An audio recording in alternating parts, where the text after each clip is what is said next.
Selamat pagi buat kita semua. Kita mengucap syukur kepada Tuhan Yesus Bapa kita. Karena pagi ini kita bangun dalam keadaan sehat. Terima kasih ya Tuhan, terima kasih setiamu pada hari ini. Kita akan baca firman lagi. Kita akan makan rohani dulu, vitamin dulu ya, vitamin rohani dulu. Dan kita berdoa. Terima kasih Bapa di sorga, puji dan syukur anak-anakmu di sini datang Bapa kehadiranmu yang suci. Akan membaca firman-Mu ya Bapa. Ajari kami ya Bapa, taruhlah apa yang ingin Engkau taruh di dalam hati kami masing-masing. Supaya kami turut kehendak-Mu, mengerti juga Bapa, dan melakukan sesuai dengan kehendak-Mu, menyenangkan hati-Mu.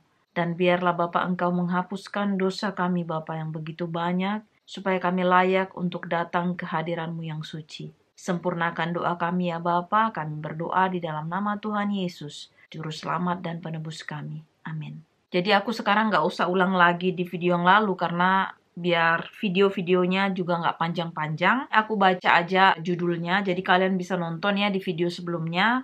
Perumpamaan tentang 2 orang anak. Jadi kalian nonton di sana lebih komplitnya ya.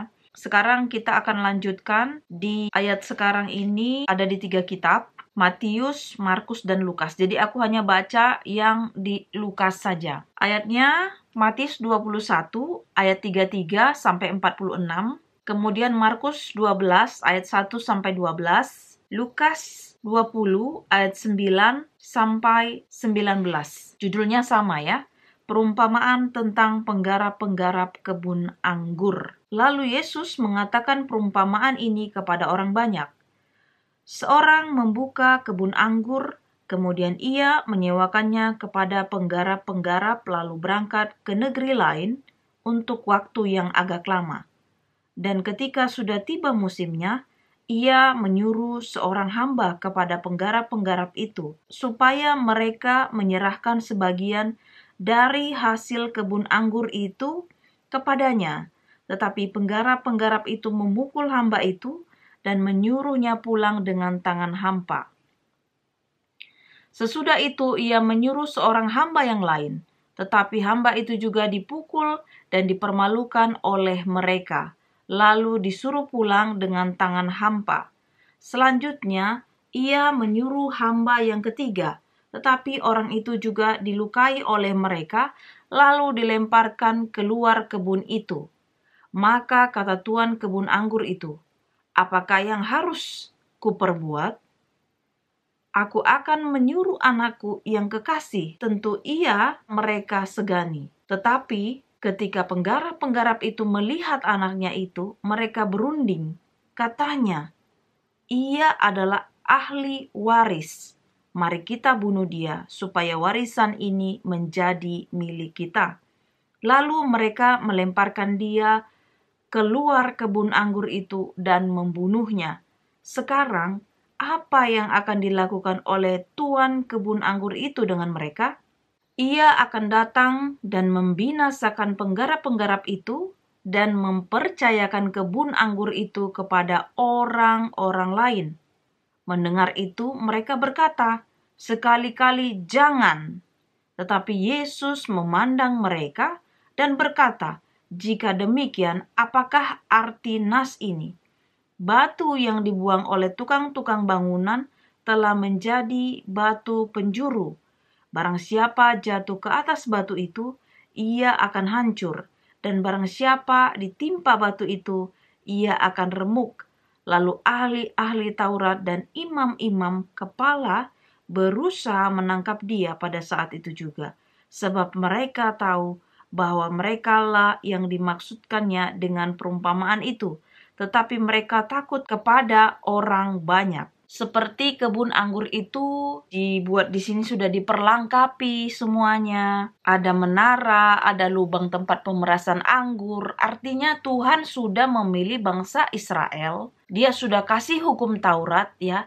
Dia sudah kasih semua aturan-aturan. Ibaratnya bangsa Israel itu adalah bangsa pilihan. Orang-orang bangsa Israel itu atau orang imam-imam, kalau kalian baca imam-imam, ahli-ahli Taurat, orang-orang Farisi, dan orang-orang Saduki itu adalah orang-orang Israel yang sebenarnya pilihan Tuhan. Ibaratnya mereka adalah anak kandung ya daripada bangsa lain. Tetapi di dalam perumpamaan ini, intinya kebun anggur itu adalah ladangnya Tuhan. Kemudian sudah diperlengkapi semuanya, ya, baik tempat pemerasan anggur, baik menara, ya, untuk penjagaan kebun anggur itu. Pokoknya semua udah dikasih tahu lah. Artinya bangsa Israel itu sudah dikasih sama mereka. Mereka punya hak khusus lah. Ibaratnya bukan bangsa Indonesia pada saat itu yang dikasih Tuhan, ya, tetapi ke bangsa Israel.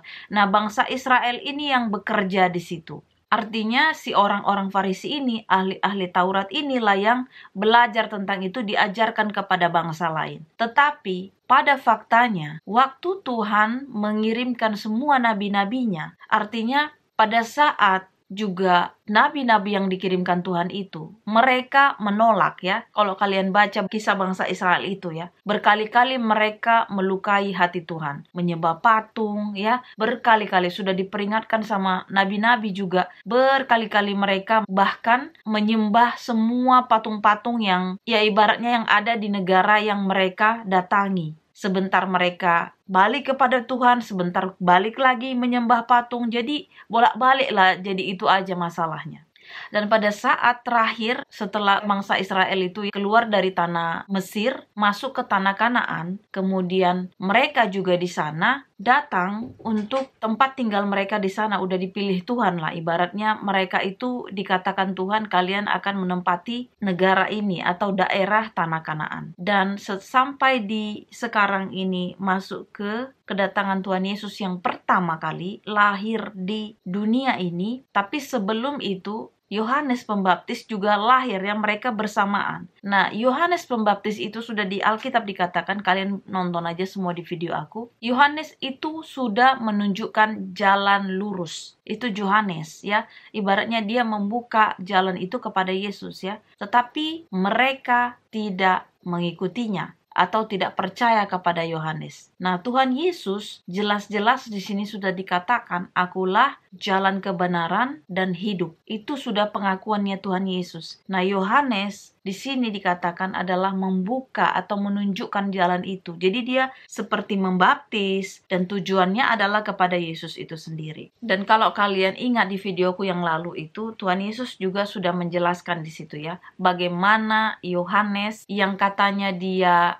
tidak sama dengan orang-orang biasa, makanannya itu tidak sama, tidak minum anggur, ya, pokoknya tidak makanan-makanan yang biasa orang, ya. Dia makan belalang dan madu hutan. Tetapi orang-orang menyebutnya gila. Sementara Yesus datang, pada saat itu dia tidak peduli. Dia tidak peduli mau siapa saja dia temani. Bahkan di sini dikatakan dia mengajar dan dia makan bersama orang pemungut cukai dan orang-orang berdosa, ya. Tetapi di sini dikatakan orang-orang Farisi itu malah menuduhnya, lihatlah dia berteman dengan pelahap dan pendosa. Jadi orang Farisi ini di sini, jadi dia orang-orang Farisi ini adalah penggarap itu. Karena Tuhan sudah menyediakan semua ladangnya, dia sudah menyediakan hukum-hukum Taurat, aturan-aturan, tetapi si orang Farisi ini atau penggarap ini malah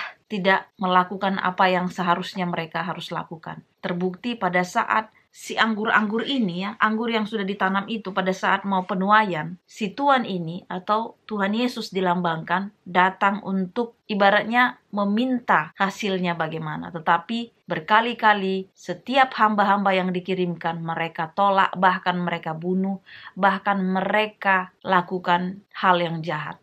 Sampai pada akhirnya bapak itu, ibaratnya si tuan kebun anggur itu mengirimkan anaknya, dan anaknya itu pastinya disayangi. Dan Tuhan atau Bapa Allah kita itu memikirkan pasti mereka tidak akan menolak dia. Tapi faktanya orang-orang Farisi menolak Tuhan Yesus. Dan malah di cerita itu penggarap-penggarap itu membunuh anak si tuan itu. Karena mereka mengatakan kita harus membunuh dia karena dia adalah ahli waris. Jadi lebih baik kita bunuh supaya itu menjadi kepunyaan kita. Dan pada saat itu si orang-orang Farisi ini mengerti, ya. Jadi dia bilang apa yang terjadi Katanya di sini kan mendengar semua cerita itu, setelah anak si Tuhan itu dibunuh oleh penggarap-penggarap itu, Tuhan Yesus, aku baca sekali lagi ya, ia akan datang dan membinasakan penggarap-penggarap itu dan mempercayakan kebun anggur itu kepada orang-orang lain. Mendengar itu, mereka berkata, sekali-kali jangan. Tetapi Yesus memandang mereka dan berkata, jika demikian, apakah arti nas ini? Batu yang dibuang oleh tukang-tukang bangunan telah menjadi batu penjuru. Barang siapa jatuh ke atas batu itu, ia hancur, dan barang siapa ditimpa batu itu, ia akan remuk. Dan kemudian setelah dijelaskan di situ, mereka mengerti bahwasanya si orang Farisi inilah penggarap-penggarap itu. Dan pada saat setiap nabi yang dikirimkan ke bangsa Israel, selalu saja mereka tidak merespon dengan baik. Bahkan sampai Tuhan Bapa Allah kita itu mengirimkan anaknya yang tunggal, yaitu Yesus Kristus, Tuhan kita, untuk menyelamatkan kita. Artinya si Tuhan ini mengirimkan anaknya ke penggarap itu, tetapi malah dibunuh. Karena kan pada akhirnya mereka akan membunuh Tuhan Yesus ya. Dan di sini dikatakan kita nggak perlu juga kita harus jadi bangsa Israel. Bangsa siapa aja, yang penting kita ikut Yesus. Dan satu hal, kita di sini juga Kristen. Kita harus mengerti yang namanya ikut Yesus, bukan ikut pendeta, bukan ikut ahli-ahli Taurat, bukan ikut profesor atau apalah itu ya, yang berhubungan dengan pengetahuan Alkitab itu sendiri. Kita bukan ikutin profesor kitab atau sebagainya. Kita ikut Yesus, that's it. Karena kalau kita ikut pendeta, ikut ahli-ahli Taurat, ikut imam-imam dan sebagainya, mereka sama seperti kita manusia, melakukan dosa. Makanya di sini kalau mau share, orang-orang di sini ya, khususnya di tempat ini di negara Belanda, kalian tidak perlu heran kalau di sini juga tidak percaya dengan Tuhan lagi. Ya, kalau mau dibilang tidak seperti dulu ya. Memang ada sebagian yang masih ke gereja, tetapi tidak sebanyak dulu. Karena kalau aku tanya keluarga suamiku, kalau aku bilang aku ke gereja dan sebagainya lah ya, cerita tentang Tuhan, mereka selalu sepertinya nggak percaya gitu. Seperti kayaknya kamu ini buang-buang waktu. Jadi kalau aku cerita, dia cerita, apalagi ada salah satu dari keluarga suamiku bilang, si pastor ini begini-begini, si ini begini-begini, gitu ya. Kalian udah pasti, kalian googling aja lah ya, apa kejadian-kejadian yang aneh itu. Jadi, kalau aku pikir, mereka nggak menyadari, atau mungkin selama ini juga gereja, seperti yang aku kenal di sini, ada ibu-ibu itu, aku udah bilang juga kepada ibu itu, selama ini pendeta-pendeta hanya menerangkan ini dan itu, tapi mereka nggak langsung to the point. Jangan ikut saya, ikut Tuhan Yesus, karena saya adalah manusia. Ya, jadi orang-orang yang sekarang ku dengar, apalagi khususnya family dari suami aku, ya keluarganya mengatakan pastor ini begini, yang ini begitu, yang ini begini ya. Jadi aku bilang gini, mereka nggak menyadari, tapi kalau kita ceritakan tentang itu mereka udah menolak aja gitu. Sementara kalau mereka patokannya ke itu tadi, pastor, pendeta dan sebagainya, ya mereka sama seperti kita melakukan dosa juga ya. Tidak ada mereka orang suci. Mereka yang mempelajari, mengerti, menjelaskan. Tetapi perlakuan itu sehari-harinya juga samalah seperti kita. Dicubit juga sakit gitu loh. Makanya salah di situ pengajaran yang selama ini mungkin kita selalu diajarin gitu. Kayak kita disuapin. Makanya aku bilang bukalah Alkitab, mau belajar sendiri langsung secara pribadi kepada Tuhan. Karena kalau kita hanya berpatokan dengan pendeta, dengan pastor, dengan ahli-ahli Taurat dan hukum ini, mereka yang notabene sama dengan kita manusia, kita akan kecewa. Kenapa aku bilang? Ini kembali lagi bukan menyudutkan para pendeta, bukan menyudutkan para pastor, ahli-ahli Taurat dan sebagainya. Karena apa? Ya begini, seperti kejadian yang ada di sini. Mereka bilang, si pastor ini begini, dia begono. Jadinya mereka kecewa. Mereka kecewa sama pastor A dan B dan C, atau pendeta A dan B dan C, atau ahli-ahli Taurat A dan B dan C, dengan perlakuan mereka yang melakukan dosa, yang mengajarkan mereka setiap hari Tuhan, Tuhan, Tuhan, tetapi untuk perlakuannya nol, mereka kecewa, dan mereka kecewanya sama Tuhan Yesus. Makanya aku bilang, salah alamat kalian itu, ya. Salah alamat. Karena apa? Patokannya kepada orang-orang yang sama dengan kita. Mereka cuma hanya belajar. Kita sendiri pun bisa membaca kok. Selama kita bisa baca, bisa tulis, kita ngerti. Terlepas kita nggak ngerti, mungkin ada beberapa perumpamaan. Kita doa, Tuhan sudah bilang. Dia akan mengirimkan Roh Kudus kepada kita, menuntun kita supaya mengerti apa maksudnya, esensinya. Tetapi di sini aku katakan tidak ada salahnya kita juga ke gereja. Tidak ada, aku tidak mengatakan salah, tidak. Kita ke gereja bertemu dengan pendeta, kita bertemu dengan jemaat dan sebagainya. Kita bisa sharing, itu nggak ada masalah. Tetapi bukan patokannya ke mereka, karena mereka sama dengan kita, manusia. Dan pasti kita kecewa kalau kita patokannya kepada mereka, seperti yang terjadi ini, ya, yang di sini. Jadi dia bilang, pastor ini begini, begini. Jadi kalau mau kita terangkan, nanti mereka kadang-kadang terdiam sendiri, ya. Aku pernah bilang, itu makanya Yesus tidak pernah sama dengan orang-orang seperti itu, ya. Bahkan sama orang Farisi ini, ahli-ahli Taurat ini, kan nggak pernah klop. Karena apa? Orang Farisi hanya mementingkan diri sendiri, ya kan. Sudah, pokoknya kalian nonton di videoku semua, aku udah terangkan di situ. Mereka itu hanya mempelajari kitab-kitab itu untuk keuntungan diri sendiri. Dan seperti dibilang Tuhan Yesus langsung, percuma katanya, percuma kalian melakukan ini, memuji aku, tetapi yang kalian lakukan adalah perintah manusia. Jadi sudah jelas-jelas di situ. Tetapi di sini kita berhikmat, buka Alkitabmu, baca sendiri, berdoa pada Tuhan Yesus kita, Bapa kita secara langsung, kecuali kita masih anak kecil. Ya, makanya kalau kita sudah dewasa secara fisik, hendaklah kita juga dewasa secara rohani. Jangan hanya selalu disulang, dimeme. Baca aja. Punya Alkitab kita, nggak punya Alkitab, download dari handphone, download dari laptop atau apapun. Kita download, baca sendiri. Banyak referensi juga semua, kita bisa mengerti apa maksud Tuhan ini. Dan satu hal lagi aku bilang, bukan hanya membaca, bukan hanya melihat, bukan hanya mendengar, tetapi pelakukan firman. Melakukan itu yang paling utama, ya. Kalau kita tahu isi Alkitab ini semua, menerangkan semua, tapi kalau perlakuan kita nol, ataupun setengahnya juga nggak ada, itu juga harus dipertanyakan. Makanya berat kalau kita mengatakan kita ahli Taurat, tetapi perlakuan kita nol, hati-hati lah di situ pokoknya. Kita udah jadi sama dengan iblis itu sendiri. Karena pilihannya Tuhan atau iblis. Nggak ada di tengah-tengah, dua perahu nggak ada. Jadi biarlah ini menjadi perenungan buat kita, dan percayalah kepada Tuhan dengan segenap hatimu.